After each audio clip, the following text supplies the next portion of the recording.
Hello friends, welcome to the my study channel express academy पर आपका स्वागत है।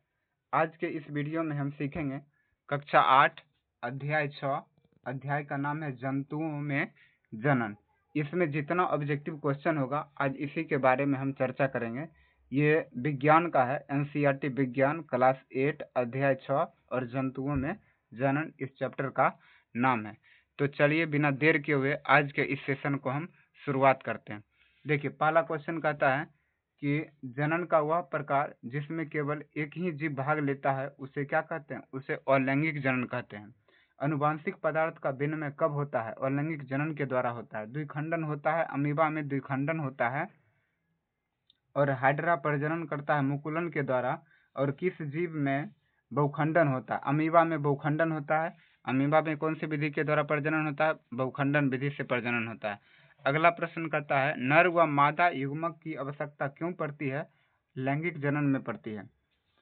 और अगला क्वेश्चन है कि लैंगिक जनन में नर और मादा युग्मकों से क्या बनता है? युग्मनज बनता है। लैंगिक प्रजनन के दौरान जब दो अलग अलग जीवाणु कोशिकाएं संयोजित होती है तो वह किसका निर्माण करता है? युग्मनज का निर्माण करता है। अगला प्रश्न कहता है, अगला प्रश्न दिया गया है कि नर युग्मक कहलाते हैं, शुक्राणु कहलाते हैं नर युग्मक। मानव शरीर में निषेचन की क्रिया संपन्न होती है। किसमें संपन्न होता है? तो फैलोपियन ट्यूब में संपन्न होता है। निषेचन के बाद युग्मनज विभाजित होकर क्या बनता है? भ्रूण बनता है। निषेचन के परिणाम स्वरूप किसका निर्माण होता है? युग्मनज का निर्माण होता है।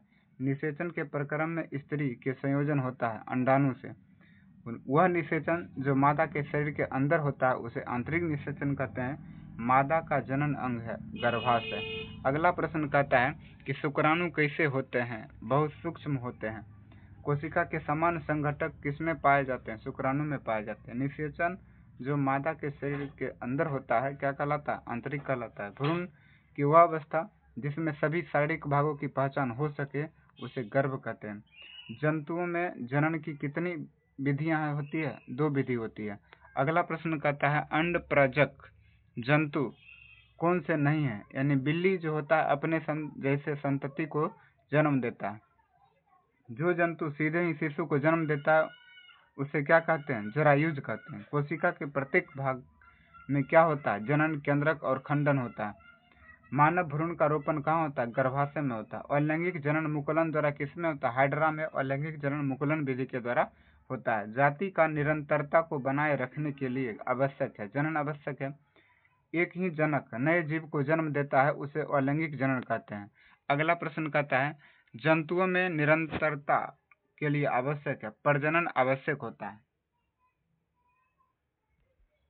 अगला प्रश्न कहता है मादा युग्मनज तथा पर युग्मनज के संयोजन की विधि क्या कहलाती है? निषेचन कहलाती है।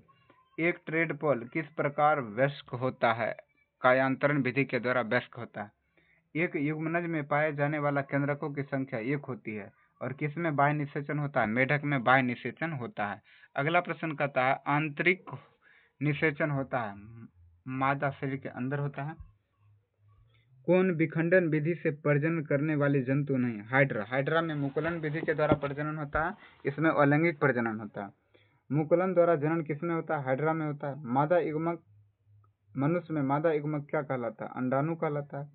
भ्रूण का नियंत्रण विकास होते रहता है गर्भाशय में। आंतरिक निषेचन होता है मुर्गी में और कुछ होगा जो इसमें होगा, लेकिन एनसीईआरटी में यही दिया गया। मुर्गी के अंडे को चूजा बनने में लगभग कितना सप्ताह लगता है? 3 सप्ताह लगता है।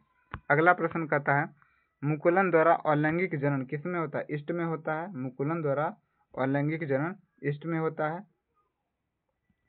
अगला प्रश्न कहता है कि हाइड्रा में मुकुलन से नया जीव विकसित होता है, इसलिए इस प्रकार के जनन को मुकुलन कहा जाता है। क्या कहा जाता है? मुकुलन कहा जाता है। अगला प्रश्न कहता है अगला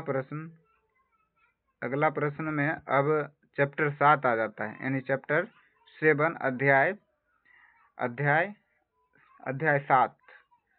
तो हम इस क्लास को आज यहीं पर हम समापन करते हैं और अगले वीडियो में चैप्टर 7 को लेकर आएंगे। यदि आप लोग मेरे चैनल पर पहली बार आए हैं, यदि वास्तव में आप लोग को एनसीईआरटी विज्ञान पढ़ना है, पूरा लाइन बाय लाइन से क्वेश्चन लिया गया है।